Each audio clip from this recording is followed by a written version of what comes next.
Hi friends, ఈరోజు serial ఎపిసోడ్కి స్వాగతం. ముందుగా మన కిరణ్ ట్రెండ్స్ తెలుగు ఛానల్ను సబ్స్క్రైబ్ చేసుకోండి. ఇక మన ఈరోజు సీరియల్ను మొదలు పెడదాం. ఆస్తి మొత్తం ఆనందికి రాసి జ్యోతి ఇచ్చిన షాక్తో ఇందుమతి మైండ్ బ్లాక్. కూతురి కోసం జ్యోతి తీసుకున్న నిర్ణయంతో అసలు కథ మొదలు. నిన్నటి ఎపిసోడ్ చివర్లో ఏం జరిగిందో ఒక్కసారి గుర్తు చేసుకుంటే, ఆస్తి కోసమే కదా నా కూతుర్ని నాకిన్నాళ్ళు దూరం చేశారు, నా బిడ్డ నన్ను అమ్మా అని పిలిస్తే నా ప్రాణాలకు గండముందని అబద్ధపు జాతకాలు చెప్పించి నన్ను భయపెట్టారు. అందుకే ఆ ఆస్తి మీకు దక్కకుండా మొత్తం నా కూతురు ఆనంది పేరుమీద రాసేశాను అని జ్యోతి బాంబు పేల్చడంతో ఇందుమతి జీవనలకు దిమ్మ తిరిగే షాక్ తగులుతుంది. అక్కడితో ఎపిసోడ్ ముగిసింది కదా. ఇక ఇప్పుడు ఏం జరగబోతోందో, కథ ఎలాంటి మలుపులు తిరగబోతోందో ఊహించుకుంటూ ఆసక్తికరమైన కథనం ఇప్పుడు చూద్దాం. జ్యోతి ఎప్పుడైతే ఆస్తిపత్రాలు చూపించిందో ఇందుమతి మొహం పాలిపోతుంది.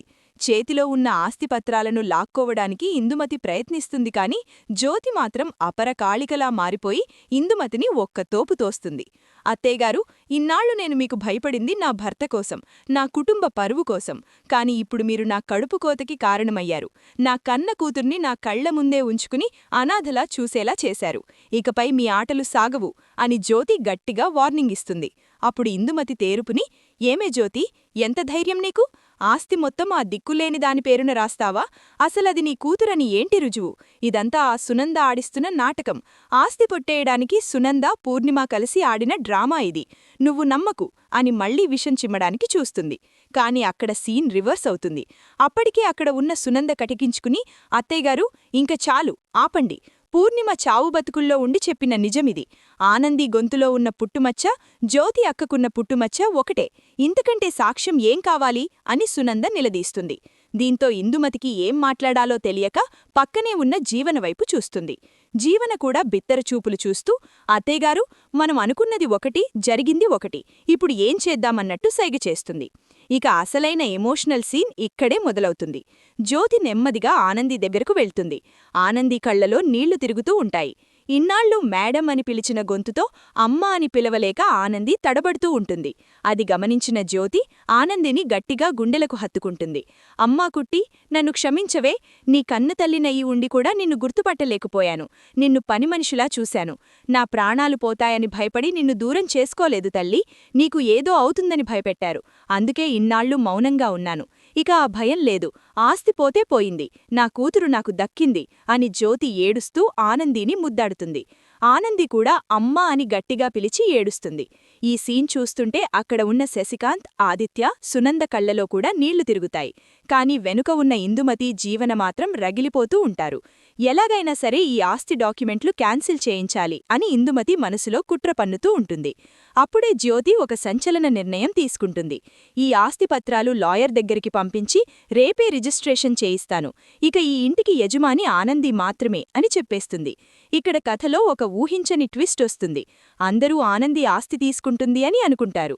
కాని ఆనంది మాత్రం ఆ డాక్యుమెంట్లను జ్యోతి చేతిలో నుండి తీసుకుని అందరూ చూస్తుండగానే వాటిని చించేయబోతుంది. అది చూసి జ్యోతి, సునంద షాక్ అవుతారు.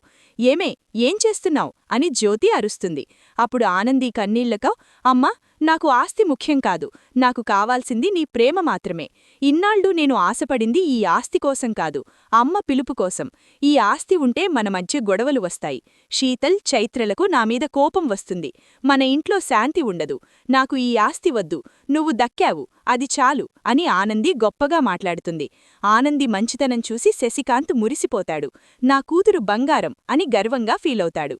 కాని ఇందుమతికి మాత్రం ఇది గోల్డెన్ ఛాన్స్లా అనిపిస్తుంది. అమ్మదొంగ నటిస్తోంది చూడు, ఆస్తి వద్దంటోంది అంటే దీని ప్లాన్ వేరే ఏదో ఉంది అని జీవనతో గుసగుసలాడుతుంది. కాని జ్యోతి మాత్రం, లేదు తల్లి, నువ్వు వద్దన్నా ఈ ఆస్తి నీదే. నీ త్యాగం నాకు అర్థమైంది. కాని ఆ రాక్షసుల నుండి నిన్ను కాపాడుకోవాలంటే ఈ అధికారం నీ చేతిలో ఉండాలి అని జ్యోతి పట్టుబడుతుంది. సీన్ కట్ చేస్తే రాత్రివేళ ఇందుమతి గదిలో హైడ్రామా నడుస్తుంది. జీవన, ఇందుమతి తలలు పట్టుకుని కూర్చుంటారు. చేతికందిన ఆస్తి నోటిదాకా వచ్చిపోయింది అని జీవన ఏడుస్తూ ఉంటుంది. అప్పుడు ఇందుమతి కళ్లలో ఒక కసి కనిపిస్తుంది. ఇంత జరిగిన తర్వాత కూడా నేను ఓడిపోతే నా పేరు ఇందుమతి కాదు, జ్యోతికి కూతురు దక్కింది అనే ఆనందం ఎక్కువ రోజులు ఉండకూడదు. ఆనందికి ఆస్తి రాస్తే మిగతా పిల్లలు ఊరుకుంటారా? చైత్ర, శీతల్లను రెచ్చగొట్టి ఆనంది మీదకు ఉసిగొల్పాలి. అప్పుడు ఇంట్లో గొడవలు మొదలవుతాయి. ఆ గొడవల్లో జ్యోతికి ఆనంది మీద విరక్తి పుట్టేలా చెయ్యాలి చెయ్యాలి అని ప్లాన్ వేస్తుంది. వెంటనే చైత్ర గదికి వెళ్తుంది ఇందుమతి. చైత్ర అప్పటికే జరిగిన అవమానంతో ఆనంది మీద కోపంతో ఉంటుంది. ఎందుకంటే తాను ప్రేమించినవాడు ఆనంది వైపు చూస్తున్నాడు, ఇప్పుడు ఆస్తి కూడా ఆనందికే వెళుతోంది అని జలసీతో ఉంటుంది. ఇందుమతి వెళ్లి మసాలా దట్టిస్తుంది. చూశావా చైత్ర, కొత్త బిచ్చగాడు పొద్దెరగడు అన్నట్టు ఆ ఆనంది రాగానే మీ అమ్మకి నువ్వు లోకువైపోయావు. ఆస్తి మొత్తం దానికే రాసింది. రేపు నిన్ను ఇంట్లోంచి గెంటేసినా ఆశ్చర్యం లేదు. నువ్వు జాగ్రత్త పడకపోతే నీ బతుకు రోడ్డుపాలవుతుంది అని లేనిపోనివి కల్పిస్తుంది. చైత్ర మనసులో విషం నింపుతుంది. దీంతో చైత్ర కోపం కట్టల తెంచుకుంటుంది. మరోవైపు ఆనంది, సునంద, జ్యోతి ఒక గదిలో కూర్చుని మాట్లాడుకుంటూ ఉంటారు. పూర్ణిమ ఆరోగ్యం గురించి సునంద ఆందోళన చెందుతుంది. హాస్పిటల్లో ఉన్న పూర్ణిమకు స్పృహ వస్తుంది. కాని అక్కడో కిరిస్తుంది. పూర్ణిమకు గతం మరిచిపోయినట్టుగా లేదా భయంతో నోరు మెదపనట్టుగా ఉంటుంది. ఇందుమతి మనిషి రౌడీ మారువేషంలో డాక్టర్లా వెళ్లి పూర్ణిమని బెదిరిస్తాడు. నువ్వు గనిక మళ్లీ నోరు విప్పితే ఈసారి నీ కూతురు శశికళ ప్రాణాలు తీస్తాం అని వార్నింగ్ ఇస్తాడు. దీంతో పూర్ణిమ నిజం చెప్పడానికి భయపడుతుంది. ఇంతలో ఆనంది, జ్యోతి హాస్పిటల్కు వస్తారు. పూర్ణిమని చూసి జ్యోతి ఎమోషనల్ అవుతుంది. నువ్వు చేసిన మేలు ఈ జన్మలో మరిచిపోను పూర్ణిమ అని జ్యోతి అంటుంది. కాని పూర్ణిమ మాత్రం భయంతో వణికిపోతూ ఇందుమతి గురించి చెప్పడానికి తడబడుతుంది. సరిగ్గా అదే సమయానికి ఇందుమతి కూడా హాస్పిటల్కు వస్తుంది. ఏంటి వియ్యపురాలా, కోలుకున్నావా? జాగ్రత్త, ఆరోగ్యం ముఖ్యం అని పైకి నటిస్తూనే కళ్లతోనే పూర్ణిమని హెచ్చరిస్తుంది. ఇది గమనించిన ఆనందికి ఏదో తేడాగా అనిపిస్తుంది. నాన్నమ్మ కళ్లల్లో ఆ ఎక్స్ప్రెషన్ ఏంటి? పూర్ణిమ ఆంటీ ఎందుకు అంత భయపడుతున్నారు అని ఆనందికి అనుమానం వస్తుంది. ఇక ఇంటికి వచ్చిన తర్వాత అసలు కథ మొదలవుతుంది. మరుసటి రోజు ఉదయం పూజ గదిలో జ్యోతి పూజ చేస్తూ ఉంటుంది. ఆనందిని పిలిచి పక్కన కూర్చోబెట్టుకుంటుంది. ఇది చూసిన చైత్రకు మండుతుంది. కావాలనే హారతి పళ్లం కింద పడేలా చేస్తుంది చైత్ర. అపశకునమంటూ ఇందుమతి గొడవ మొదలుపెడుతుంది. చూశావా జ్యోతి, ఈ ఆనంది ఇంట్లో అడుగుపెట్టి అధికారం తీసుకున్నాక అన్నీ అరిష్టాలే. దేవుడిక్కూడా ఇష్టం లేదు ఈ ఆస్తి మార్పు అని అరుస్తుంది. కాని ఆనంది శాంతంగా, అక్క, పళ్లం జారిపడిందంతే కదా, దానికి ఇంత కోపమెందుకు? నేను ఈ ఇంటికి యజమానిని కాదు, మీ చెల్లిని మాత్రమే అని నచ్చజెప్పడానికి చూస్తుంది. కాని చైత్ర వినదు. నువ్వు నటిస్తున్నావు, అమ్మని మాయచేసి ఆస్తి కొట్టేశావు, నిన్ను ఎప్పటికీ నా చెల్లిగా ఒప్పుకోను అని ముఖం మీదే అనేస్తుంది. ఈ మాటతో జ్యోతి కుప్పకూలిపోతుంది. అక్క చెల్లెళ్ల మధ్య చిచ్చు పెట్టడంలో ఇందుమతి సక్సెస్ అయ్యింది అని నవ్వుకుంటుంది. కాని ఆనంది ఊరుకుంటుందా? లేదు.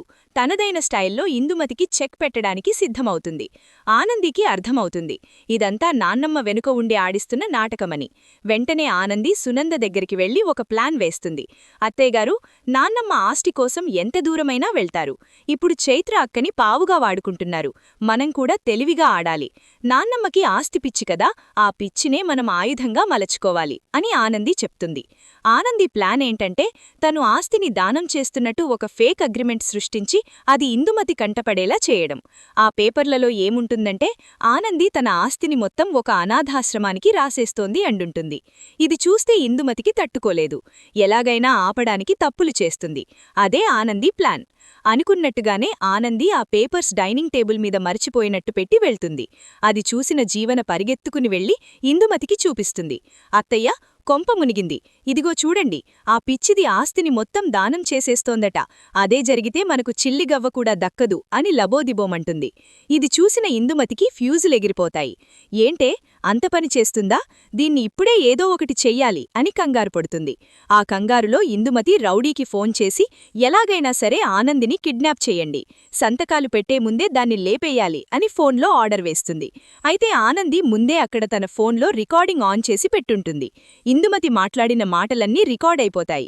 ఇది తెలియని ఇందుమతి తన గదిలోకి వెళ్తుంది. సాయంత్రం ఆనందిని కిడ్నాప్ చేయడానికి రౌడీలు ఇంటి చుట్టూ తిరుగుతుంటారు. ఆనందిని బయట గార్డెన్లో ఒంటరిగా ఉన్నప్పుడు పట్టుకోవాలని చూస్తారు. సరిగ్గా ఆనంది గార్డెన్లోకి రాగానే రౌడీలు చుట్టుముట్టుతారు. నోరు మూసి కారులో ఎక్కించబోతుండగా అప్పుడే హీరో ఎంట్రీ ఇస్తాడు. లేదా శశికాంత్, ఆదిత్య కాపాడతారు. రౌడీలను చితక్కొట్టి ఎవరు పంపించారు అని నిలదీస్తే వాళ్లు భయంతో ఇందుమతి పేరు చెప్పేస్తారు. అప్పుడే అందరూ అక్కడికి వస్తారు. జ్యోతికి ఈ నిజం తెలిసి గుండె పగిలినంత పనవుతుంది. అత్తేగారు, ఆస్తి కోసం నా కూతుర్నే చంపాలనుకున్నారా అని జ్యోతి గోపంతో ఊగిపోతుంది. ఇక ఇందుమతి అడ్డంగా బుక్కైపోతుంది. కాని ఇందుమతి అంత త్వరగా ఒప్పుకోదు. ఇదంతా అబద్ధం, వీళ్ళెవరో నాకు తెలియదు అని నాటకమాడుతుంది. అప్పుడు ఆనంది తన ఫోన్లో రికార్డైన ఆడియోని ప్లే చేస్తుంది. అది వినగానే అందరికీ ఫ్యూజులౌట్. జ్యోతి కోపంతో ఇందుమతిని ఇంట్లోంచి బయటకు గెంటేయమని చెప్తుంది. కాని శశికాంత్ అడ్డుపడతాడు. అమ్మని బయటకు పంపలేని జ్యోతి, కాని ఇకపై ఈ ఇంట్లో అమ్మకి ఎలాంటి అధికారం ఉండదు, ఈ ఇంటి పెత్తనం మొత్తం ఆనందీదే అని తీర్పు చెప్తాడు. అలా ఆనంది తెలివిగా ఇందుమతి కుట్రని బయటపెడుతుంది. హాయ్ ఫ్రెండ్స్, ఈరోజు సీరియల్ ఎపిసోడ్కి స్వాగతం. ముందుగా మన కిరణ్ ట్రెండ్స్ తెలుగు ఛానల్ను సబ్స్క్రైబ్ చేసుకోండి. ఇక మన ఈరోజు సీరియల్ను మొదలు పెడదాం. ఆస్తి మొత్తం ఆనందికి రాసి జ్యోతి ఇచ్చిన షాక్తో ఇందుమతి మైండ్ బ్లాక్. కూతురి కోసం జ్యోతి తీసుకున్న నిర్ణయంతో అసలు కథ మొదలు. నిన్నటి ఎపిసోడ్ చివర్లో ఏం జరిగిందో ఒక్కసారి గుర్తు చేసుకుంటే, ఆస్తి కోసమే కదా నా కూతుర్ని నాకిన్నాళ్ళు దూరం చేశారు, నా బిడ్డ నన్ను అమ్మా అని పిలిస్తే నా ప్రాణాలకు గండముందని అబద్ధపు జాతకాలు చెప్పించి నన్ను భయపెట్టారు. అందుకే ఆ ఆస్తి మీకు దక్కకుండా మొత్తం నా కూతురు ఆనంది పేరుమీద రాసేశాను అని జ్యోతి బాంబు పేల్చడంతో ఇందుమతి జీవనలకు దిమ్మ తిరిగే షాక్ తగులుతుంది. అక్కడితో ఎపిసోడ్ ముగిసింది కదా. ఇక ఇప్పుడు ఏం జరగబోతోందో, కథ ఎలాంటి మలుపులు తిరగబోతోందో ఊహించుకుంటూ ఆసక్తికరమైన కథనం ఇప్పుడు చూద్దాం. జ్యోతి ఎప్పుడైతే ఆస్తిపత్రాలు చూపించిందో ఇందుమతి మొహం పాలిపోతుంది. చేతిలో ఉన్న ఆస్తిపత్రాలను లాక్కోవడానికి ఇందుమతి ప్రయత్నిస్తుంది కాని జ్యోతి మాత్రం అపరకాళికలా మారిపోయి ఇందుమతిని ఒక్క తోపు తోస్తుంది. అత్తయ్యగారు, ఇన్నాళ్లు నేను మీకు భయపడింది నా భర్త కోసం, నా కుటుంబ పరువు కోసం. కాని ఇప్పుడు మీరు నా కడుపు కోతకి కారణమయ్యారు. నా కన్న కూతుర్ని నా కళ్ల ముందే ఉంచుకుని అనాథలా చూసేలా చేశారు. ఇకపై మీ ఆటలు సాగవు అని జ్యోతి గట్టిగా వార్నింగ్ ఇస్తుంది. అప్పుడు ఇందుమతి తేరుపుని, ఏమే జ్యోతి, ఎంత ధైర్యం నీకు? ఆస్తి మొత్తం ఆ దిక్కులేని దాని పేరున రాస్తావా? అసలది నీ కూతురని ఏంటి రుజువు? ఇదంతా ఆ సునంద ఆడిస్తున్న నాటకం. ఆస్తి పొట్టేయడానికి సునంద, పూర్ణిమ కలిసి ఆడిన డ్రామా ఇది. నువ్వు నమ్మకు అని మళ్లీ విషం చిమ్మడానికి చూస్తుంది. కాని అక్కడ సీన్ రివర్స్ అవుతుంది. అప్పటికే అక్కడ ఉన్న సునంద కటికించుకుని, అత్తయ్యగారు, ఇంక చాలు, ఆపండి. పూర్ణిమ చావు బతుకుల్లో ఉండి చెప్పిన నిజమిది. ఆనంది గొంతులో ఉన్న పుట్టుమచ్చ, జ్యోతి అక్కకున్న పుట్టుమచ్చ ఒకటే. ఇంతకంటే సాక్ష్యం ఏం కావాలి అని సునంద నిలదీస్తుంది. దీంతో ఇందుమతికి ఏం మాట్లాడాలో తెలియక పక్కనే ఉన్న జీవన వైపు చూస్తుంది. జీవన కూడా బిత్తరచూపులు చూస్తూ, అత్తయ్యగారు, మనం అనుకున్నది ఒకటి, జరిగింది ఒకటి, ఇప్పుడు ఏం చేద్దామన్నట్టు సైగ చేస్తుంది. ఇక అసలైన ఎమోషనల్ సీన్ ఇక్కడే మొదలవుతుంది. జ్యోతి నెమ్మదిగా ఆనంది దగ్గరకు వెళ్తుంది. ఆనంది కళ్లలో నీళ్లు తిరుగుతూ ఉంటాయి. ఇన్నాళ్ళు మేడం అని పిలిచిన గొంతుతో అమ్మ అని పిలవలేక ఆనంది తడబడుతూ ఉంటుంది. అది గమనించిన జ్యోతి ఆనందిని గట్టిగా గుండెలకు హత్తుకుంటుంది. అమ్మా కుట్టి, నన్ను క్షమించవే. నీ కన్నతల్లినయ్యి ఉండి కూడా నిన్ను గుర్తుపట్టలేకపోయాను. నిన్ను పనిమనిషిలా చూశాను. నా ప్రాణాలు పోతాయని భయపడి నిన్ను దూరం చేసుకోలేదు తల్లి. నీకు ఏదో అవుతుందని భయపెట్టారు. అందుకే ఇన్నాళ్ళు మౌనంగా ఉన్నాను. ఇక ఆ భయం లేదు. ఆస్తి పోతే పోయింది, నా కూతురు నాకు దక్కింది అని జ్యోతి ఏడుస్తూ ఆనందిని ముద్దాడుతుంది. ఆనంది కూడా అమ్మా అని గట్టిగా పిలిచి ఏడుస్తుంది. ఈ సీన్ చూస్తుంటే అక్కడ ఉన్న శశికాంత్, ఆదిత్య, సునంద కళ్లలో కూడా నీళ్లు తిరుగుతాయి. కాని వెనుక ఉన్న ఇందుమతి, జీవన మాత్రం రగిలిపోతూ ఉంటారు. ఎలాగైనా సరే ఈ ఆస్తి డాక్యుమెంట్లు క్యాన్సిల్ చేయించాలి అని ఇందుమతి మనసులో కుట్ర పన్నుతూ ఉంటుంది. అప్పుడే జ్యోతి ఒక సంచలన నిర్ణయం తీసుకుంటుంది. ఈ ఆస్తిపత్రాలు లాయర్ దగ్గరికి పంపించి రేపే రిజిస్ట్రేషన్ చేయిస్తాను. ఇక ఈ ఇంటికి యజమాని ఆనంది మాత్రమే అని చెప్పేస్తుంది.